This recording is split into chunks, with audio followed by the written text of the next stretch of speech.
And I'll share something else with you. His job was to get the water tank in place by the old, which used to be the entrance, that little tank that sits up. My dad did that. Oh my gosh, that's so cool. So when they got married, you know, they lived at, in fact, the place is still there. And I'm not sure exactly what it was, but it was just a space. You know, it had 4 walls on the top, and that was it. And it's off of 32nd Street, and you know where the Western Canal is on the south side. There's this round structure. Sure. Yeah, right that there. Was their house? Yeah. Wow. When they first got married. That's wild. Yeah. And So then they moved around a little bit. Well, yeah. Well, yeah. And they didn't stay there very long, but they ended up, I'm sure, renting a room somewhere, because at that time there was no housing down here. I mean, you just rented a room for somebody, and so, and I have some pictures of the house that he was building. Cool. So anyway, and of course, when we were in Missouri, and my dad went to work for the railroad, and he would come out to see us, because we lived about an hour outside of St. Louis, kind of west and south of St. Louis. And the nearest town was Huzaw, with a population of 3. And I never saw more than 2 people there. So, and they ran the general store and the gas station, which was the gravity-fed. So if you wanted a gallon, you'd pump up a gallon up there, and then you'd feed it into your car. Oh my goodness. Yeah. When was this? Give me like a date range. That would have had to been like in 50, 52.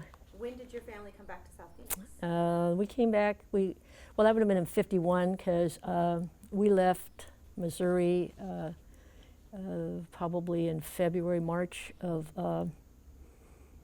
no, it was the end of the school year, because we finished our schooling there, which was the 3rd grade, and then we moved back here and moved in with grandparents, her parents. I saw the photo of you from 54, right? So you Right. came back by 54. Yeah, yeah.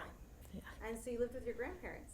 We lived with grandparents for a while. Were you until happy to be back? Well, you know, 9, 10 years old, it's like, we're going to be living here, okay. But it was fun, because my uncle became like my father. I mean, he was such a fabulous man. He got kicked out of school.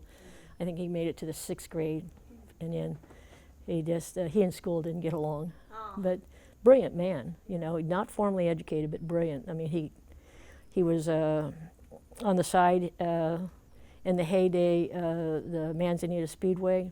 You know, he worked on at least 2 different drivers' cars that came in from California to race, because you know when they were racing on the weekend, his driveway was always full of trucks and cars, race cars and stuff. So, you know, he